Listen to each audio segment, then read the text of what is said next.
ఇప్పటం గ్రామ ప్రజల గడపలు కూల్చారు. వైసీపీ గడప కూల్చే వరకు జనసేన నిద్రపోదు. వైసీపీ 30 సంవత్సరాలు మేము ఉండాలని కోరుకుంటున్నాను. 30 సంవత్సరాలు మీరు ఎదగాలని నేను కోరుకున్నాను. అది వాళ్ళకి నాకు తేడా. మనుషుల్ని దాడులు చేయలేక, కోడికత్తులతో గీయించుకునే డ్రామాలు ఆడలేక, ఒక పింగళి వెంకయ్య గారి స్ఫూర్తితోటి ముందుకెళ్లే వాళ్ళం కాబట్టి మేము చాలా సంస్కారంగా చేద్దాం అనుకుంటాం. కానీ మీకు అన్ని సార్లు వీళ్ళకి సంస్కారం పనిచేయదు. వీళ్ళకి ఒకసారి చూపించాల్సినే చూపించాలి, ఒకసారి తప్పదు. మీరు నాయకుల్లా ప్రవర్తిస్తే మేము నాయకుల్లా మాట్లాడతాం. మీరు వీధి రౌడీల్లా ప్రవర్తిస్తే వీధి రౌడీలకి మాకు ఏం చేయాలో మా బాగా తెలుసు. మమ్మల్ని మాట్లాడితే నువ్వు రౌడీ సేన అంటాడు ఈయన పెద్దని. మాది రౌడీ సేన కాదమ్మా, విప్లవ సేన మాది.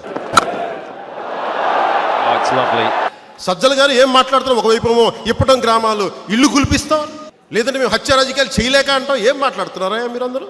నాకు అర్థం కాలేదు. మీరు వైసీపీ పార్టీనా, వైసీపీ టెర్రరిస్ట్ ఆర్గనైజేషన్, ఉగ్రవాదుల సంస్థ? రాజకీయానికి పెట్టి పుట్టాలా?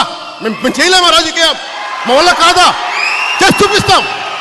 ఈ ఫ్యూడలిస్టిక్ కోటలు బద్దల కొట్టి కొట్టి కొట్టి తీరుతాం.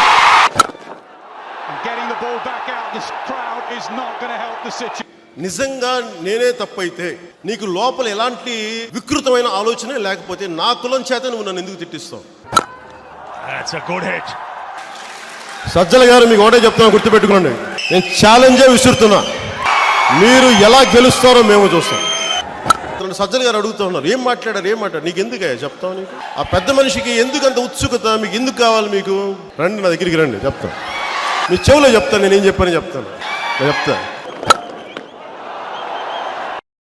వైసీపీని దెబ్బ కొట్టాలి అంటే నేను ప్రధానమంత్రి గారి ద్వారా చెప్పి చేయనమ్మా, నేనే చేస్తాను. ఇక్కడ కూర్చొని వాడు కనీసం గెలవనోడి మీద పడి ఎందుకు ఏడుస్తారంటే, సత్తా కానీ తాకత్ అండం.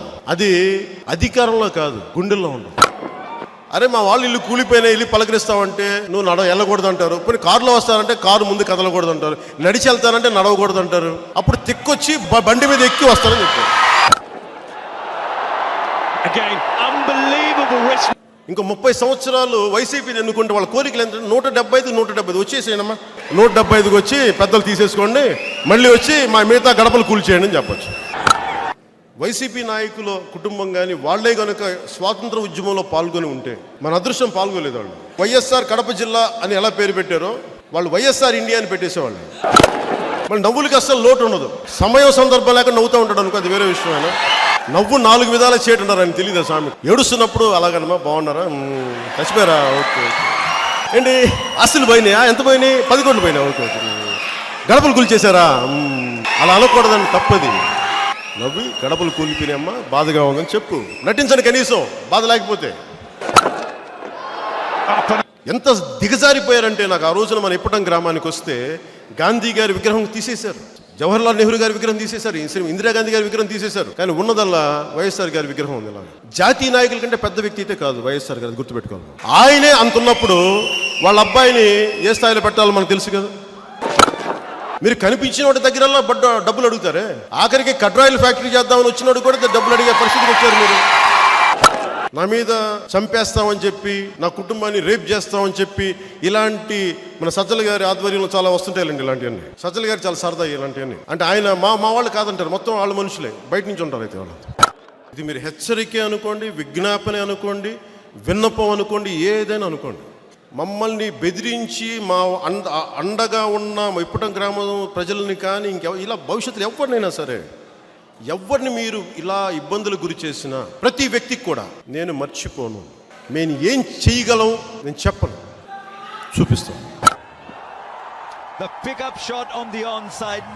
ఈసారి నేను చాలా వ్యూహాత్మకంగానే ప్రతి అడుగు ఆచితూచే వేస్తాను. దానికి నాకు మీ సంపూర్ణ సహకారం నాకు ఇవ్వండి.